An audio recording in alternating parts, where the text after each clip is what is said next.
올바른 신앙의 정체성을 회복한 사람입니다. 저는 요즘에 교회에서 복음 누림을 이렇게 지속해 오면서 진정한 신앙의 정체성을 우리가 회복했다는 것에 대해서 감사하고 있습니다.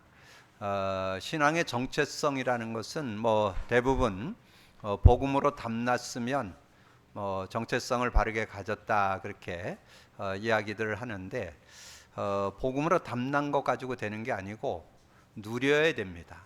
그래서 그 복음의 의미가 실제적으로 여러분 삶과 일과 모든 일 사역 속에 여러분 누려져야 올바른 신앙 정체성이 회복됐다 이렇게 정의 내릴 수 있습니다. 그래서 신앙생활은 뭐냐면 하는 게 아니고 되어져야 됩니다. 그러니까 하나님께서는 우리가 언약을 잡고 누리면서 신앙생활이 되어지도록 했는데 우리 인간에게는 종교성이 있어요. 종교성이 뭐냐면 뭔가 열심히 하고 정성을 들이고 뭐 이러는 것이 종교성이에요. 근데 의외로 많은 분들이 종교생활하는 분들이 너무 많아요.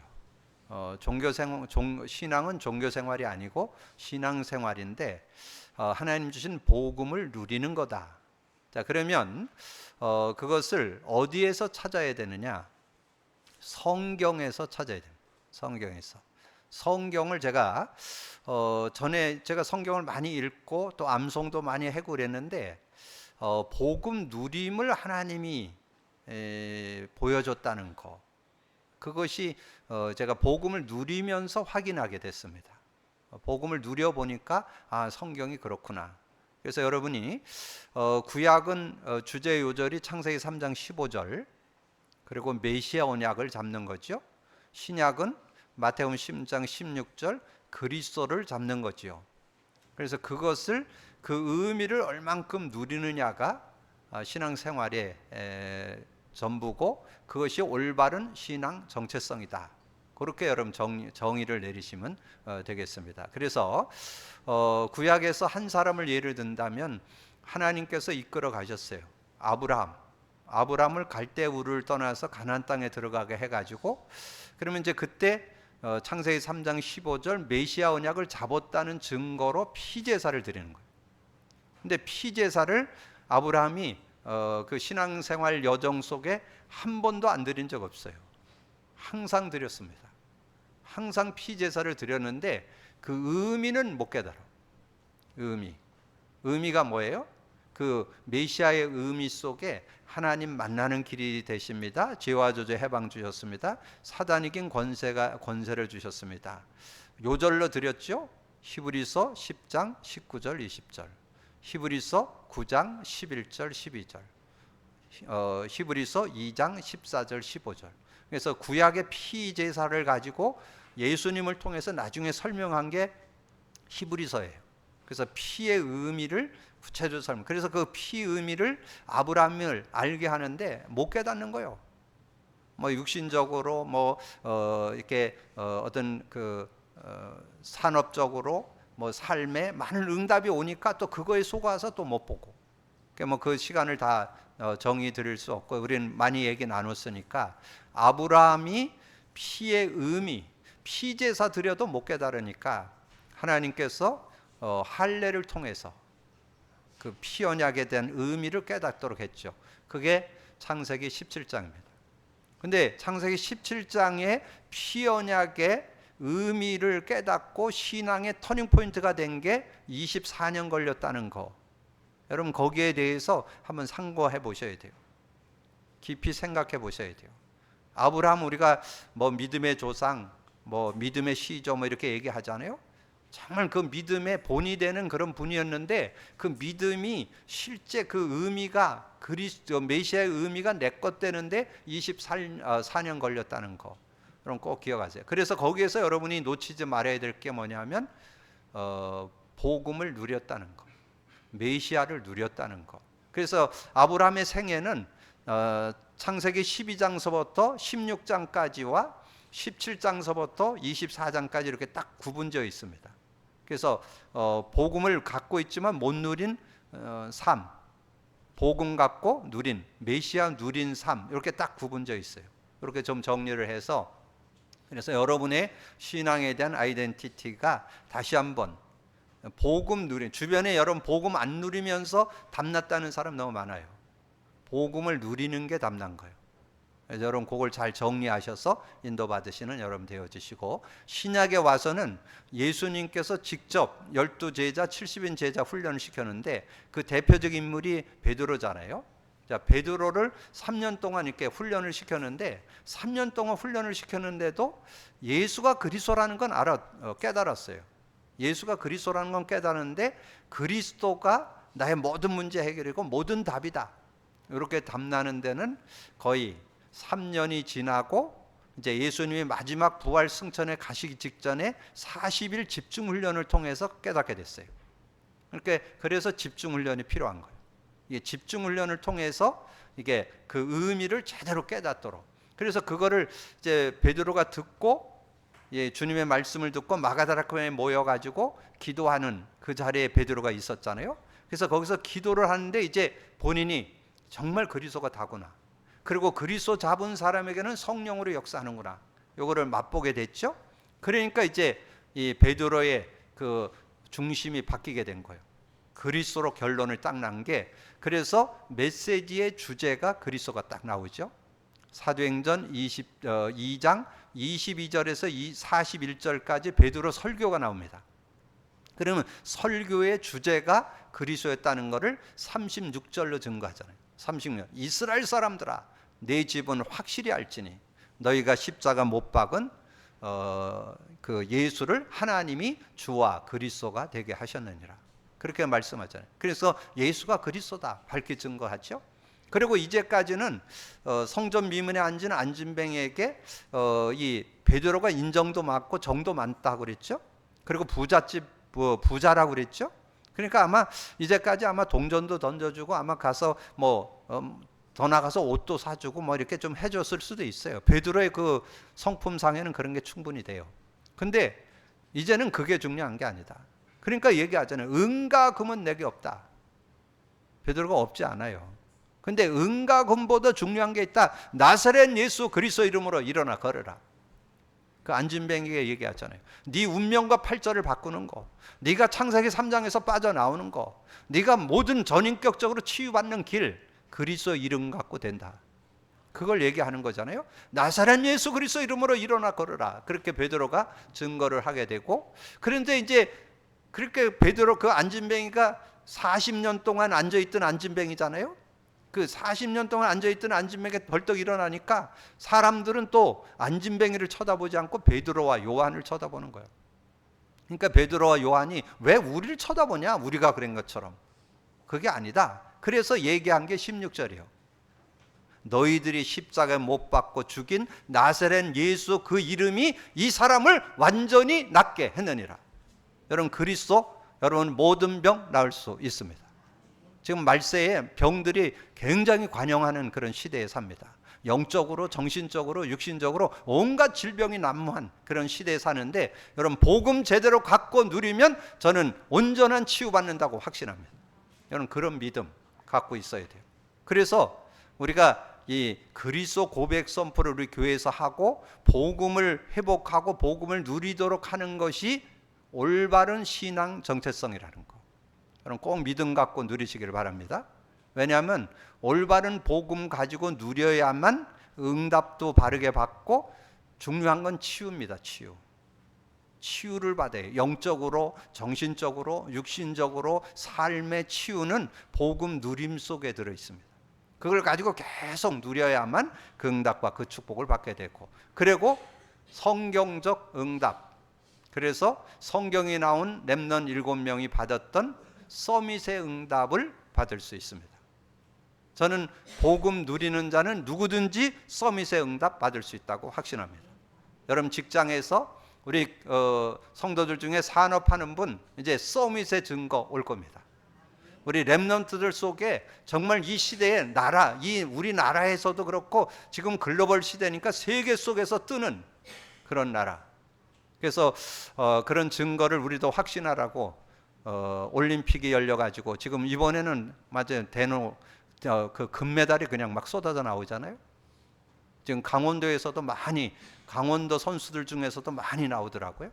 그런 걸 보면서 하나님께서 우리가 복음 누린다면 이 시대에 서밋 나오게 될 줄로 믿습니다. 저는 우리 렘넌트들 속에 그런 서밋이 나올 줄로 확신합니다. 그런 믿음 갖고 인도받는 여러분이 되어지기를 주님의 이름으로 축복합니다. 자, 오늘 제목이 성도가 간직할 구원의 축복. 그러면 원색적으로 한번 물어보겠습니다. 여러분 예수 왜 믿어요? 여러분 예수 믿는 확신은 구원 받으려고, 영생 얻으려고, 뭐 그렇게 해도 틀린 말은 아니죠. 여러분 예수 믿는 확실한 답을 갖고 있어야 돼요. 그게 여러분은 매일 그리는 십자가 속에 들어있어요. 예수 왜 믿느냐? 하나님 만나려고. 예수 왜 믿어요? 죄와 저주에서 해방받으려고. 예수 왜 믿어요? 사단을 이긴 권세 가지려고. 확신합니까?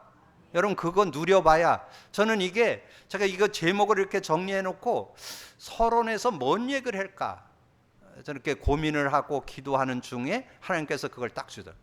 넌 예수 왜 믿냐? 예, 하나님 만나기 위해서 믿습니다. 왜 믿느냐? 죄와 저주에서 해방받기 위해서 믿습니다. 왜 믿느냐? 사단을 이긴 권세를 얻기 위해서 믿습니다. 그게 딱 확신해. 근데 왜 그럴까요? 제가 매일 그걸 인간 문제와 답을 매일 그리는 시간을 가졌기 때문에 그게 생각나는 거예요. 여러분 그 요한복음 14장 26절에 뭐라 그랬어요? 구원받은 자가 성령 인도받잖아요. 성령의 인도받을 때 어떻게 된다고요? 보혜사, 곧 아버지께서 내 이름으로 보낼 성령, 그가 와서 모든 거 가르쳐주고 내가 내게 말한 모든 거 생각나게 하시리라. 그래서 여러분이 말씀을 많이 들어야 돼요. 말씀을 읽어야 돼요. 말씀을 공부해야 돼요. 말씀을 암송해야 돼요. 그러면 제가 여러분에게 주보에 대한 그 판을 가지고 제가 메시지를 하는데 여러분 그때그때만 나오는 성구가 거의 제가 암송한 게 깨달아지는 거예요. 그래서 그걸 부연 설명해 드리는 거예요. 그 내용을 가지고 오늘 메시지를 여러분 듣고 나누면서 제가 본문 메시지를 그대로 적어 드리잖아요. 그럼 그 안에 의미를 찾아내야 응답받잖아요. 그걸 누릴 수 있어야 승리할 수 있다는 거죠. 그래서 왜 예수 믿는가? 하나님 만나기 위해서 믿는 거다. 왜 예수 믿는가? 죄와 저주, 여러분 모든 고통 속에 살아야 돼요. 거기서 해방 주시기 위해서. 하나님, 우리가 예수 믿는 거다. 사단을 이긴 권세를, 사단의 손에서 우리가 벗어날 뿐만 아니라 사단을 꺾으면서 살아갈 수 있는 은혜 받기 위해서. 그래서 주신 선물이 뭐예요?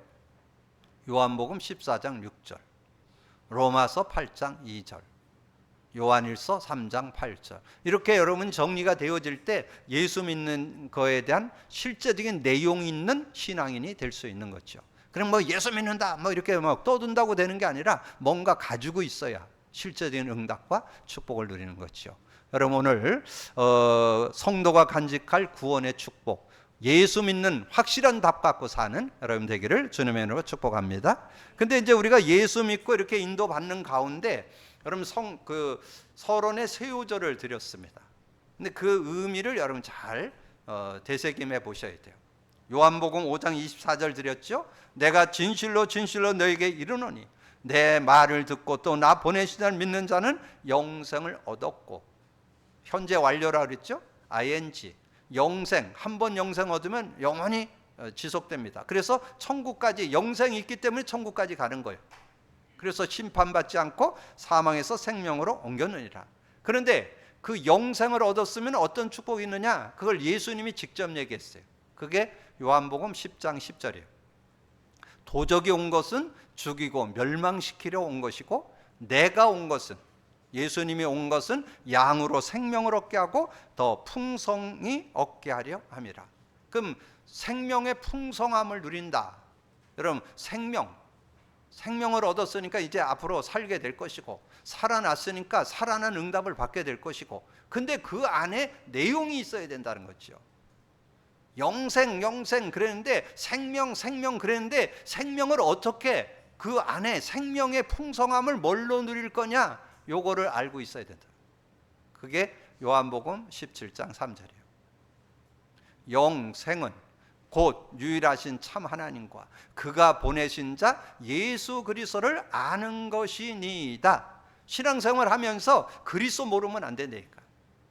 구약은 메시아, 신약은 그리스도. 구약은 창세기 3장 15절, 신약은 마태복음 10장 16절. 구약은 피, 신약은 십자가. 그걸 잡고 그 의미와 그 축복을 누려야 승리하는 그런 삶이 되어질 수 있다.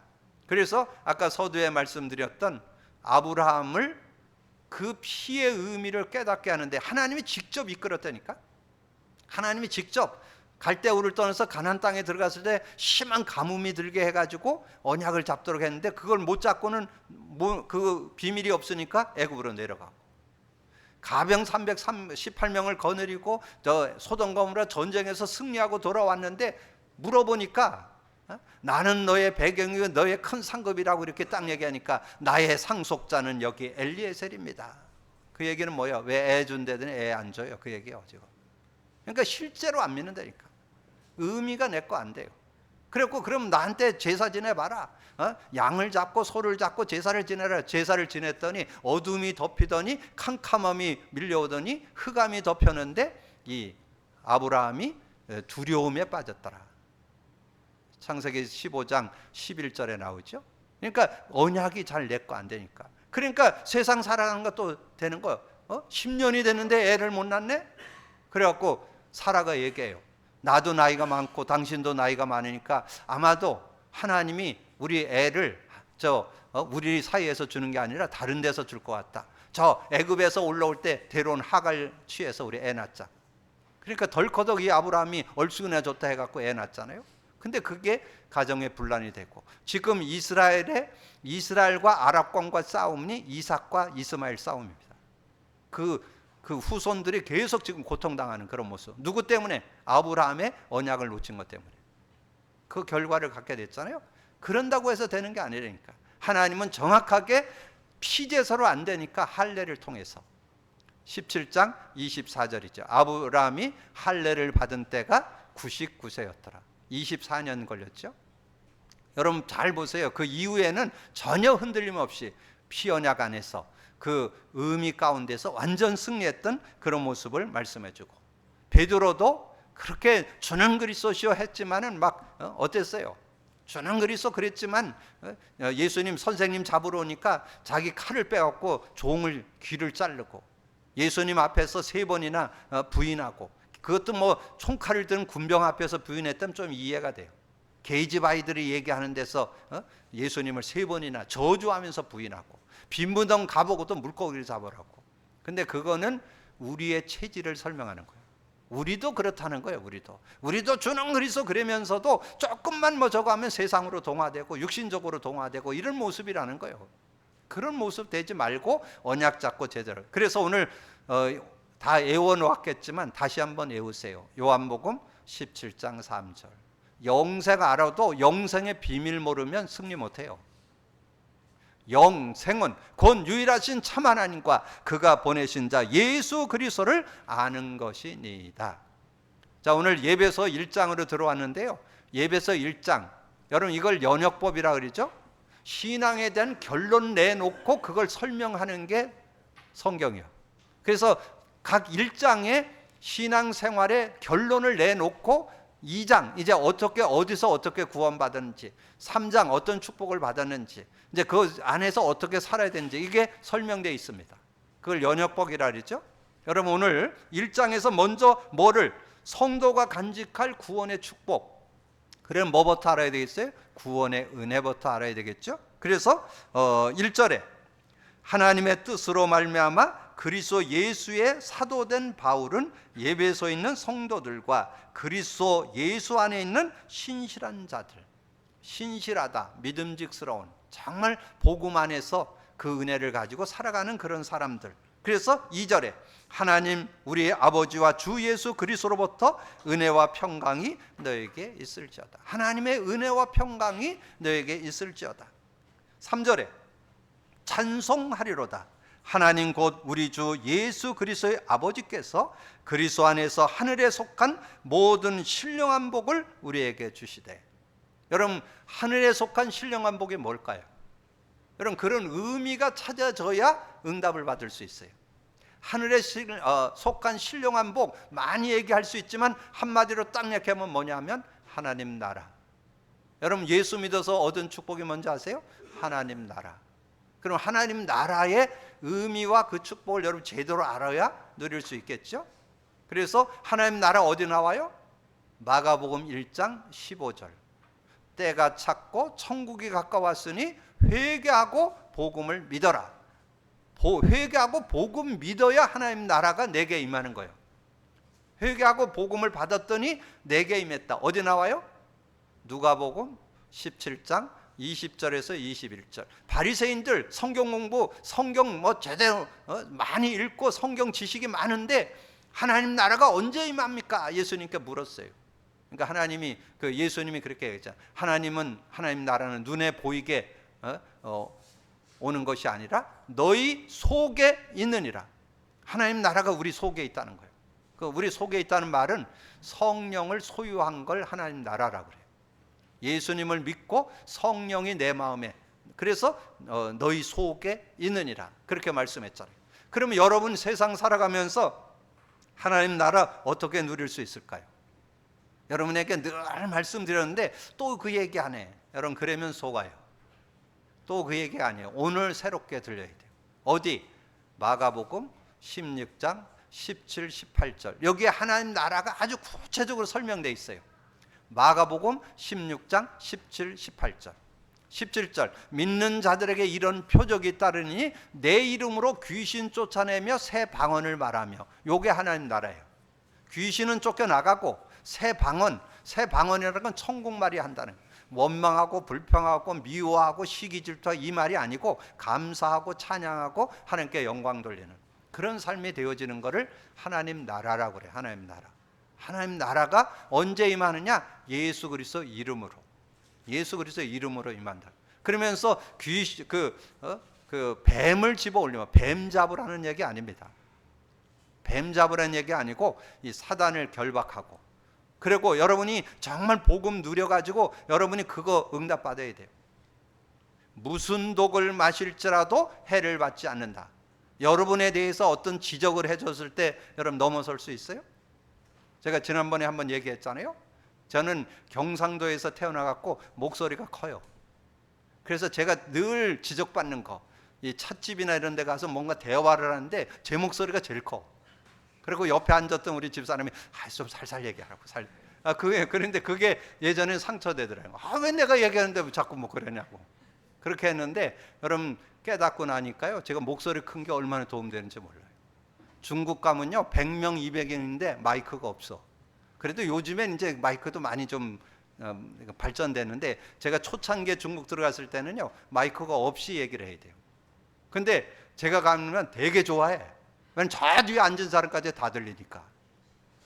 왜냐면 100명 200명 앉아도 전혀 얘기하는데 지장이 없어요. 그래서 제가 상처가 아니고 하나님이 그렇게 목소리 큰 사람으로 만들어가지고 메신저 역할 하도록 했구나. 얼마나 감사해요. 여러분 혹시 여러분의 어떤 가지고 있는 얘기 못한 컴플렉스 있는 분이 있어요? 얼굴에, 어떤 모습에, 어떤 것에 컴플렉스 있는 분이 있어요? 여러분 꼭 기억하세요. 오늘 팁 하나 드릴게. 집에 가서 읽어보세요. 창세기 1장 31절. 하나님께서 말씀했다니까. 우주 만물을 창조하고 인간을 창조했잖아요. 하나님이 여러분을 창조하고 뭐라 했냐? 심히 좋았더라. 그래서 제가 거기다 플러스 알파해서 심히 좋았더라. 하나님이 좋았다 그랬는데 뭐 그렇게 상처받을 일이 뭐 있어. 코가 좀 낮으면 어때요? 전 눈이 좀 찢어졌으면 어때?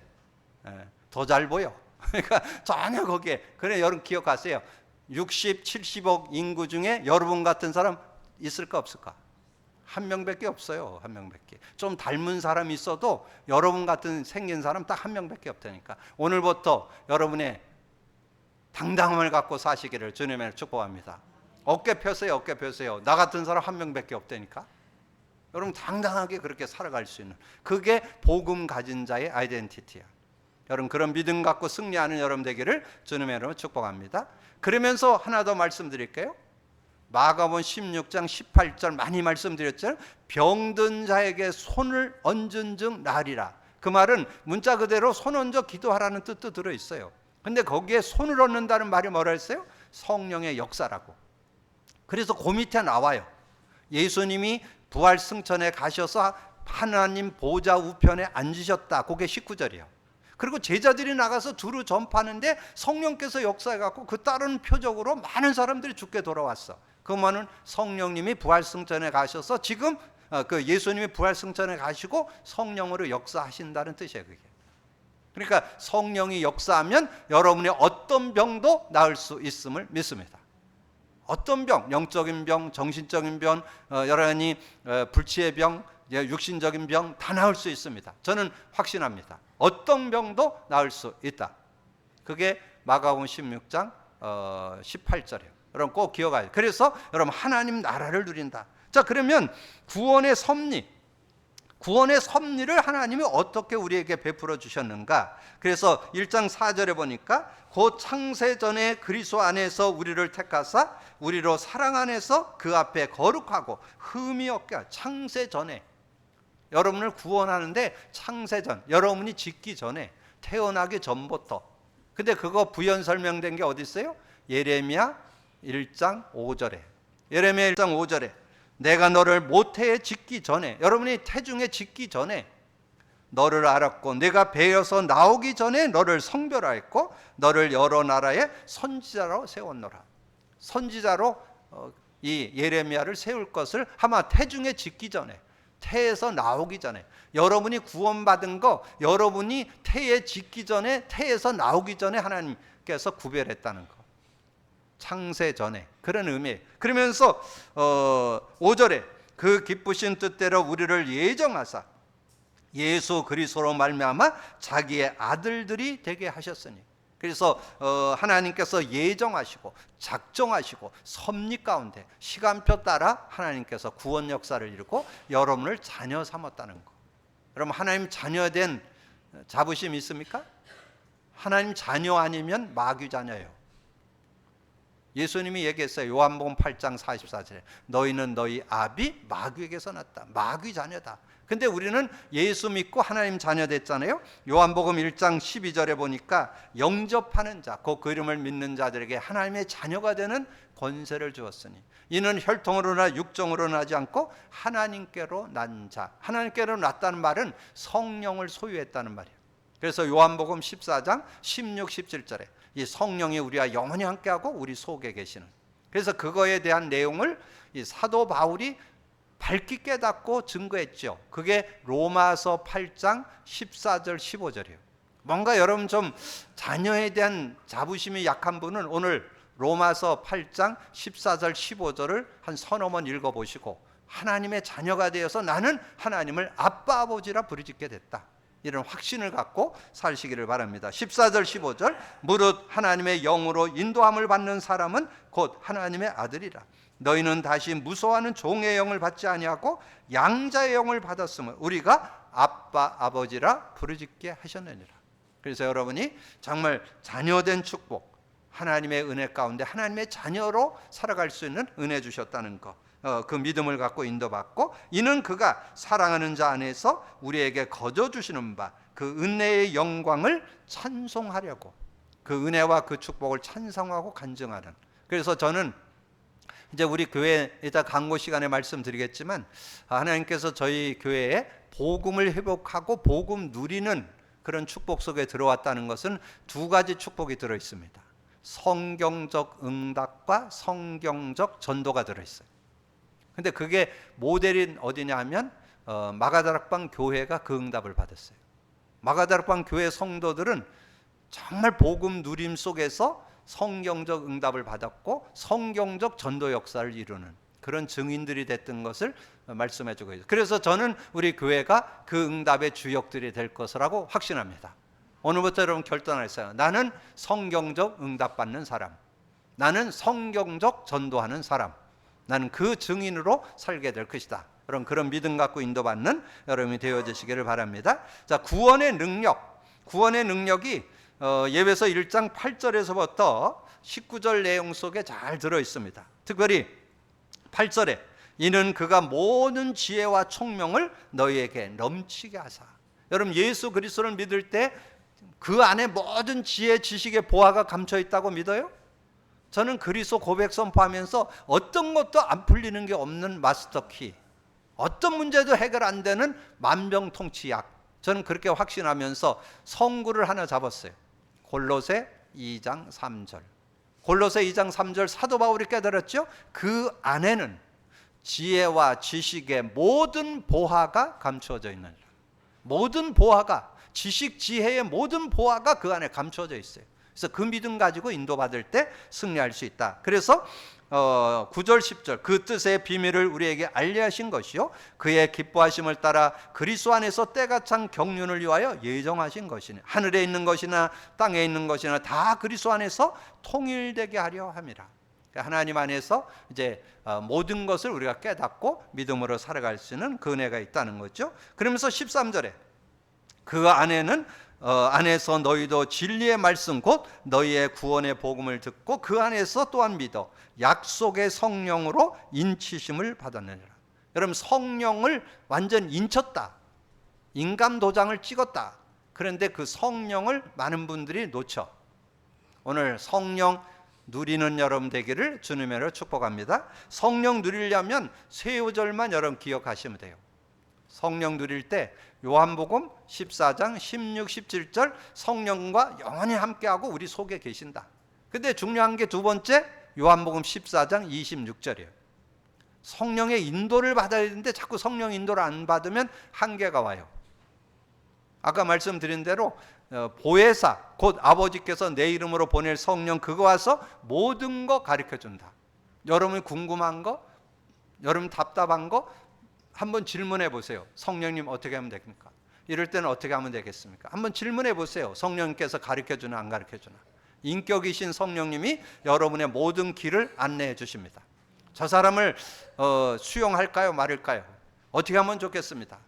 질문해 보세요. 그러면 딱 답 나와요. 너만 잘하면 돼. 여러분 그 질문해 보세요. 답 나온다니까. 그때마다 다 답 나와요. 그리고 여러분 그래서 평상시 성경을 좀 듣기도, 말씀을 듣기도 하고 읽기도 하고 공부도 하고 암송도 좀 해놓으셔야 돼요. 왜냐하면 성령님이 여러분을 이끄는데 여러분이 가지고 있는 말씀이 생각나게 한다니까. 그래서 내게 들은 바 하나님의 말씀이 생각나게 하시리라 그랬잖아요. 그 후반에 보면. 그러니까 여러분이 말씀을 많이 들어야 되고 여러분 말씀을 많이 공부도 하고 암송도 하고 이래 놔야 그게 생각나요. 그래서 제가 이 하나님의 은혜로 성경을 좀 읽고 암송을 많이 해놓으니까 저는 이게 설교를 이렇게 하게 될 때 좀 전에 살붙인 그 다 내용들은 제가 메시지 하면서 생각나는 걸 전달하는 거예요. 여기 노트에 기록 안 돼 있어요. 여러분 그때마다 하나님께서 말씀을 주셔요. 그때마다 그 말씀의 그 의미를 설명할 수 있는 내용을 주시는 거죠. 그렇게 인도받으면 승리하고. 그리고 주님이 마지막 부탁한 사도행전 1장 8절. 근데 사도행전 1장 8절 이제까지는 여러분이 성령이 역사하면 오력을 회복한다는 것만 아는데 거기에 하나님 나라가 같이 들어있어요. 그래서 권능을, 오직 성령이 너에게 임하면 권능 받는다는데 그 권능 속에는 권세와 능력이 들어있다는 거. 권세는 하나님 나라가 임한다는 뜻이 들어있고 성령이 능력으로 역사할 때 오력, 영력, 지력, 체력, 인력, 경제력을 얻게 되는 그런 축복이 들어있다. 그래서 이 성령으로 인침을 받았는데 성령과 실제 그 능력을 누리는 삶이 될 때 승리한다는 거죠. 그때 우리 주 예수 그리스도의 하나님 아버지 영광의 아버지께서 지혜와 계시의 영을 너에게 주사 하나님을 알게 하시고 너희 마음의 눈을 밝히사 그의 부르심의 소망이 무엇이며 성도 안에서 그 기업의 영광의 풍성함이 무엇이며 그의 힘의 위력으로 역사하심을 따라 믿는 우리에게 베푸신 능력의 지극히 크심을 어떠한 것을 너희로 알게 하시를 구하는. 여러분이 구원받은 저와 여러분이 늘 주님을 바라보고 기도한다면 하나님께서 깨닫게 하신다는 거예요. 하나님께서 여러분에게 주신 놀라운 그런 계시의 영을 주사 지혜와 계시의 영을 주사 하나님을 알게 하시고 마음 눈을 밝히사 그의 부르심의 소망이 뭐고 성도 안에서 그 기업의 영광의 풍성함이 뭐고 그 힘의 위력으로 역사하심을 따라 믿는 우리에게 베푸신 능력이 지극히 크심이 능력의 지극히 크심이 어떠한 것을 알기를 원하는. 그래서 사도 바울이 그렇게 기도했고 사도 바울이 만나는 성도들, 특별히 예배소 성도들에게 그런 응답을 받도록. 그래서 제가 여러분에게 기도 제목 하나 드렸죠. 그게 제가 아까 묵상한 요절이에요. 예배소 3장 17절에서 19절. 여러분 그걸 놓고 늘 기도하면 여러분 그리스도 안에서 풍성한 은혜를, 저는 사도 바울은 오늘 예배소 1장 17절에 19절을 가지고 기도했는데, 저는 이제는 우리가 전 세계를 바라보면서 인도받아야 세계 선교까지 해야 되기 때문에 우리가 언약으로 잡아야 될 것은 예배소 3장 17절 19절을 언약으로 잡아야 되겠다. 그래서 제가 그거를 여러분에게 낭송해 드리겠습니다. 믿음으로 말미암아 그리스도께서 너희 마음에 계시게 하시었고 너희가 사랑 가운데서 뿌리가 박혀 터가 굳어져서 능히 모든 성도와 함께 지식에 넘치는 그리스도의 사랑을 알고 그 너비와 길이와 높이와 깊이가 어떠함을 깨달아 하나님의 모든 충만하신 것으로 너에게 충만하게 하시기를 구하노라. 그래서 우리는 정말 그 복음 안에 있는 너비, 길이, 높이, 깊이가 어떠함을 깨달아 그 풍성한 은혜 속에서 승리함이 있는 여러분 되기를 주님의 이름으로 축복합니다. 오늘 여러분 분명히 답 가지고 가세요. 예수 믿는 이유, 하나님 만나기 위해서, 죄와 저주에서 해방받기 위해서, 사단을 이긴 권세 누리게 하기 위해서 여러분 예수 믿습니다. 확신하시기를 주님의 이름으로 축복합니다. 오늘 성도가 간직할 구원의 축복은 예배소서 1장을 통해서 정리했어요. 하나님 구원의 은혜, 구원의 섭리, 구원의 능력, 이런 부분이 여러분에게 있어서 누구를 만나든지 정말 구원받은 하나님의 자녀된 신앙인의 정체성 분명히 가지고 정말 누구를 만나든지 복음을 간증하고 자랑할 수 있는 여러분이 되어지기를 주님의 이름으로 축복합니다. 기도합니다. 주님 감사합니다. 오늘도 귀한 날 주시고 또 귀한 말씀 나눌 수 있도록 은혜 주신 거 감사합니다. 오늘 특별히 아버지는 구원받은 자가 가진 아버지는 구원의 축복을 우리가 간직하고 그것을 누리고 그걸 증거하는 증인의 삶이 되어질 수 있도록 역사해 주옵소서. 복음 누림 속에 모든 게 다루어 있음을 다시 한번 확인하고 확신할 수 있도록 은혜 주신 거 감사합니다. 정말 성경적 응답 가지고 성경적 전도의 축복 속으로 들어가는 우리 모든 성도들 되게 하여 주옵소서. 감사거리 주님 예수 그리스도 이름으로 기도하옵나이다. 아멘.